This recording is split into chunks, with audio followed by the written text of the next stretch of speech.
दोस्तों, आप सभी का बहुत बहुत स्वागत है हमारे चैनल में। इस वीडियो के अंदर अभी हम लोग इंडियन इकोनॉमी में भारतीय अर्थव्यवस्था इससे रिलेटेड जो है इम्पोर्टेंट 40+ क्वेश्चन जो है इस वीडियो में देखने वाले हैं, जो कि आपके आने वाले एग्जाम से railway group D, SSC, UP police, लेखपाल और आने वाले सभी प्रतियोगिता परीक्षा के लिए काफ़ी इम्पोर्टेंट है। तो दोस्तों, आप इस वीडियो को बहुत ध्यान से लास्ट देखिए। चैनल पर नया है तो चैनल को सब्सक्राइब कर बेल आइकन यानी जो घंटी का निशान है इसे ज़रूर से ऑन कर दें, ठीक है। और ये टोटल जो 40 क्वेश्चन है, आप इनमें से कितने क्वेश्चन जो है सही कर पाते हैं, अपना स्कोर जो है कमेंट बॉक्स में ज़रूर बताएं। तो चलिए शुरू करते हैं। देखिए, यहाँ पर हमारा पहला क्वेश्चन दिया गया है, भारत में गरीबी हटाओ का नारा किस पंचवर्षीय योजना के अंतर्गत दिया गया था। तो देखिए, भारत में जो गरीबी हटाओ का नारा दिया गया था तो ये 5वीं पंचवर्षीय योजना के अंतर्गत दिया गया था, ठीक है। करेक्ट आंसर बी हो जाएगा। 5वीं पंचवर्षीय योजना की बात करें तो इसका कार्यकाल कब से कब तक रहा था। तो देखिए, इसका जो कार्यकाल था वो 1974 से 1979 तक जो था इसका कार्यकाल था। और 5वीं पंचवर्षीय योजना जो थी ये किस मॉडल पर आधारित थी, डीपी धर मॉडल पर आधारित थी। और इस योजना में काम के बदले जो है अनाज योजना लाया गया था, जिसे 1978 में जो है समाप्त किया गया, ठीक है। आपको याद रखना है। क्वेश्चन नंबर 2 है, राष्ट्रीय विकास परिषद का पदेन अध्यक्ष निम्नलिखित में से कौन होता है। तो राष्ट्रीय विकास परिषद का जो पदेन अध्यक्ष होता है वो होता है प्रधानमंत्री, ठीक है। करेक्ट आंसर ये हो जाएगा। इसके अलावा यदि हम बात करें राष्ट्रीय विकास परिषद की तो इसकी स्थापना कब हुई थी। तो देखिए, इसकी जो स्थापना हुई थी 6 अगस्त 1952 को जो है राष्ट्रीय विकास परिषद की स्थापना हुई थी। क्वेश्चन नंबर 3 है, भारत में प्रथम पंचवर्षीय योजना निम्नलिखित में से कब प्रारंभ की गई थी। भारत में जो पहली पंचवर्षीय योजना थी तो ये कब प्रारंभ की गई थी। 1 अप्रैल 1951 को प्रारंभ की गई थी और ये कब तक चली थी, 1956 तक। 1951 से 1956 तक जो थी ये पहली पंचवर्षीय योजना चली थी। क्वेश्चन नंबर 4 है, प्रथम पंचवर्षीय योजना में निम्नलिखित में से किसकी प्राथमिकता दी गई थी। तो पहले पंचवर्षीय योजना में जो है कृषि की प्राथमिकता दी गई थी, ये आंसर हो जाएगा। क्वेश्चन नंबर 5 है, भारत में सबसे पहले मानव विकास रिपोर्ट जारी करने वाला राज्य कौन सा है। भारत में सबसे पहले मानव विकास रिपोर्ट जारी करने वाला राज्य कौन सा है।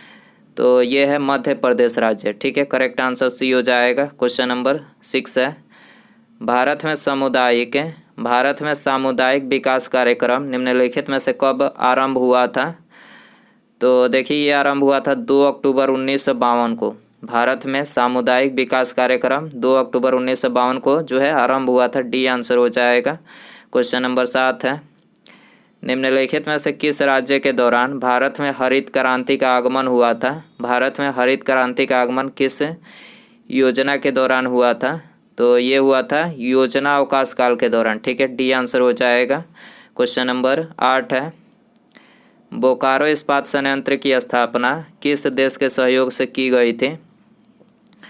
तो देखिए, बोकारो इस्पात संयंत्र की जो स्थापना की गई थी तो ये सोवियत संघ रूस के सहयोग से किया गया था, आंसर हो जाएगा ऑप्शन ए। क्वेश्चन नंबर 9 है, राउरकेला इस्पात संयंत्र की स्थापना 1955 में निम्नलिखित में से किस देश के सहयोग से की गई थी। राउरकेला इस्पात संयंत्र की स्थापना 1955 में किस देश के सहयोग से की गई थी, जर्मनी के सहयोग से। आपको याद रखना है, डी आंसर हो जाएगा।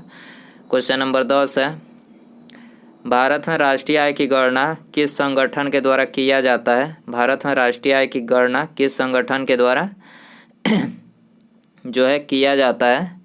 तो ये केंद्रीय सांख्यिकी संगठन के द्वारा किया जाता है, बी आंसर हो जाएगा। क्वेश्चन नंबर 11 है, द्वितीय पंचवर्षीय योजना निम्नलिखित में से किस मॉडल पर आधारित है। वेरी इंपॉर्टेंट क्वेश्चन, दूसरी जो पंचवर्षीय योजना है किस मॉडल पर आधारित है। तो ये पीसी महालनोबिस मॉडल पर आधारित है, बी आंसर हो जाएगा। इसका कार्यकाल पूछा जाए तो देखिए, इसका कार्यकाल 1956 से 1961 तक जो था इसका कार्यकाल था।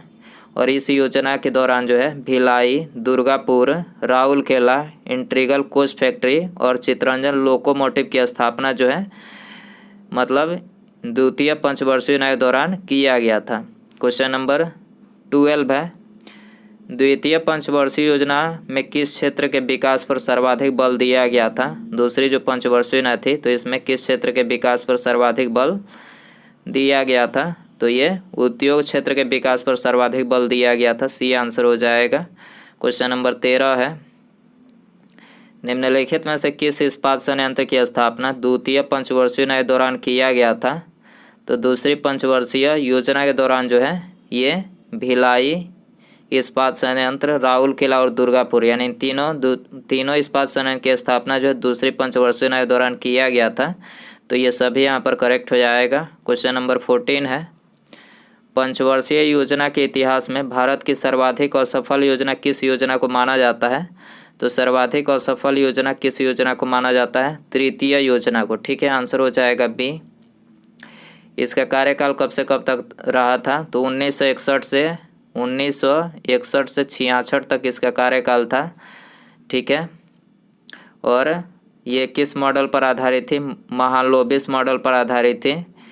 इस योजना के दौरान जो है बोकारो स्टील प्लांट की स्थापना रूस के सहयोग से किया गया था। तृतीय पंचवर्षीय योजना के दौरान जो है बोकारो स्टील प्लांट की स्थापना जो है रूस के सहयोग से किया गया था, आपको याद रखना है। क्वेश्चन नंबर 15 है, 10वीं पंचवर्षीय योजना के दौरान मतलब अंतर्गत कितने प्रतिशत वार्षिक विकास दर का लक्ष्य निर्धारित किया गया था? तो 10वीं पंचवर्षीय योजना के दौरान जो है ये 8% वार्षिक विकास दर का जो है लक्ष्य निर्धारित किया गया था। सी आंसर हो जाएगा। 16 है, 10वीं पंचवर्षीय योजना का कार्यकाल कब से कब तक रहा था? 10वीं पंचवर्षीय योजना का कार्यकाल कब से कब तक रहा था? 1 अप्रैल 2002 से 31 मार्च 2007 तक रहा था। बी आंसर हो जाएगा। क्वेश्चन नंबर 17 है, किस प्रदेश में सर्वाधिक अनुसूचित जनजाति निवास करती है? किस प्रदेश में सर्वाधिक अनुसूचित जनजाति निवास करती है? तो ये मध्य प्रदेश में निवास करती है। सी आंसर हो जाएगा। क्वेश्चन नंबर 18 है, भारत में वित्त आयोग की स्थापना कब की गई थी? भारत में वित्त आयोग की स्थापना कब की गई थी? 22 नवंबर 1951 को। 22 नवंबर 1951 को भारत में वित्त आयोग की स्थापना की गई थी। बी आंसर हो जाएगा। भारत का सबसे बड़ा व्यावसायिक बैंक कौन सा है? भारत का सबसे बड़ा व्यावसायिक बैंक है भारतीय स्टेट बैंक है। भारतीय स्टेट बैंक की बात करें तो इसकी स्थापना 1 जुलाई 1955 को, आपको याद रखना है, 1 जुलाई 1955 को इसकी स्थापना की गई थी। ये आंसर हो जाएगा। 20 है, अर्थव्यवस्था के प्राथमिक क्षेत्र में किसे शामिल किया गया है? अर्थव्यवस्था के प्राथमिक क्षेत्र में किसे शामिल किया गया है? ये सभी को शामिल किया गया है। पशुपालन, वन, मत्स्य पालन, तीनों को जो है अर्थव्यवस्था के प्राथमिक क्षेत्र में शामिल किया गया है। डी आंसर हो जाएगा। अर्थव्यवस्था के द्वितीय क्षेत्र के अंतर्गत किसे शामिल किया जाता है? तो ये सभी बिजली, गैस और लौ अयस्क यानी इन तीनों को जो है शामिल किया जाता है। डी आंसर हो जाएगा। अर्थव्यवस्था के तृतीय क्षेत्र के अंतर्गत किसे शामिल किया जाता है? परिवहन, व्यापार, डाक सेवा, तीनों को जो है अर्थव्यवस्था के तृतीय क्षेत्र के अंतर्गत शामिल किया जाता है। डी आंसर हो जाएगा। 23 है, राष्ट्रीय ग्रामीण रोजगार गारंटी योजना कब लागू किया गया था? राष्ट्रीय ग्रामीण रोजगार गारंटी योजना कब लागू किया गया था? तो ये लागू किया गया था 2 फरवरी 2006 को। ठीक है, आंसर हो जाएगा सी। क्वेश्चन नंबर 24 है, भारतीय रिजर्व बैंक यानी आरबीआई की स्थापना कब की गई थी? आरबीआई की स्थापना कब की गई थी? तो इसकी स्थापना जो है 1 अप्रैल 1935 को जो है इसकी स्थापना की गई थी। राष्ट्रीयकरण की बात करें तो 1 जनवरी 1949 को इसका राष्ट्रीयकरण किया गया था। मुख्यालय मुंबई में है, मुंबई महाराष्ट्र में इसका मुख्यालय है।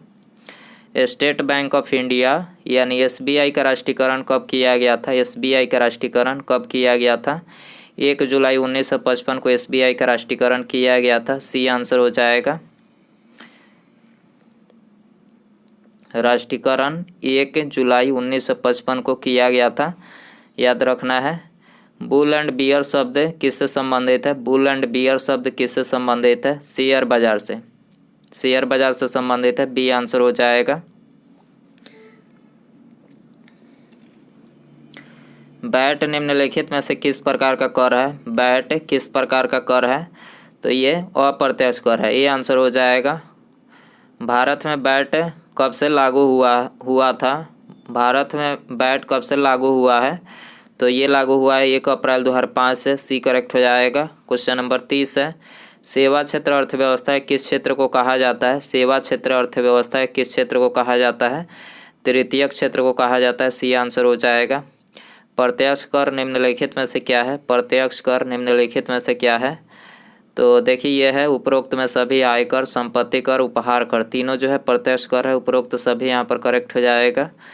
क्वेश्चन नंबर 32 है, केंद्र सरकार द्वारा लगाए जाने वाले कर हैं। केंद्र सरकार द्वारा लगाए जाने वाले कर हैं, तो ये सभी केंद्र सरकार के द्वारा लगाया जाता है। सीमा कर, आयकर, निगम कर, तीनों जो है केंद्र सरकार के द्वारा लगाया जाता है। बिक्री कर कौन लगाता है? बिक्री कर जो है कौन लगाता है? वेरी इंपॉर्टेंट, राज्य सरकार बिक्री कर लगाता है। बी आंसर हो जाएगा। निम्नलिखित में से कौन सा कर केवल राज्य सरकार द्वारा लगाया जाता है? कौन सा कर जो है केवल राज्य सरकार द्वारा लगाया जाता है?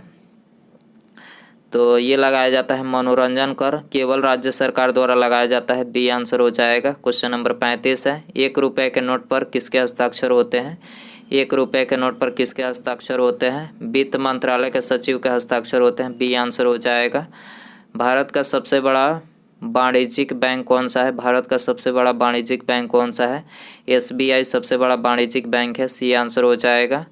भारत में प्रथम ग्रामीण बैंक की स्थापना कब की गई थी? प्रथम ग्रामीण बैंक की स्थापना कब की गई थी? 2 अक्टूबर 1975 को जो है प्रथम ग्रामीण बैंक की स्थापना की गई थी। बी आंसर हो जाएगा। पंचायती राज प्रणाली में महिलाओं के लिए कितनी प्रतिशत सीटें आरक्षित की गई है? पंचायती राज प्रणाली में महिलाओं के लिए कितनी प्रतिशत सीटें आरक्षित की गई है? तो ये 33% जो है सीटें आरक्षित की गई है। आपको याद रखना है। सी करेक्ट हो जाएगा। 39 है, मेक इन इंडिया का लोगो क्या है? Very important question, make in India का लोगो क्या है? तो देखिए इसका लोगो है चलता हुआ शेर। ठीक है, चलता हुआ शेर जो है इसका लोगो है। डी आंसर हो जाएगा। उसके बाद यहाँ पर हमारा अगला क्वेश्चन है, वर्तमान में राष्ट्रीयकृत बैंकों यानी टोटल नेशनलाइज बैंक की कुल संख्या कितनी है? टोटल नेशनलाइज बैंकों की कुल संख्या कितनी है? तो टोटल जो नेशनलाइज बैंक है वो है 12। आपको याद रखना है कितने हैं? 12 है। आंसर हो जाएगा सी। तो दोस्तों ये थे इकोनॉमी यानी भारतीय अर्थव्यवस्था के इम्पोर्टेंट 40 क्वेश्चन। आप इन 40 क्वेश्चन में से कितने क्वेश्चन जो है सही कर पाएँ अपना स्कोर कमेंट बॉक्स में ज़रूर बताएं। वीडियो पसंद आ रहेगा तो प्लीज़ वीडियो को लाइक कीजिएगा, अपने दोस्तों में शेयर कर दीजिएगा और चैनल पर नया है तो चैनल को सब्सक्राइब करके बेल आइकन यानी जो घंटे का निशान है उसे ज़रूर सेंड कर दें। ठीक है, मिलते हैं अगले वीडियो में। नमस्कार, जय हिंद, जय भारत।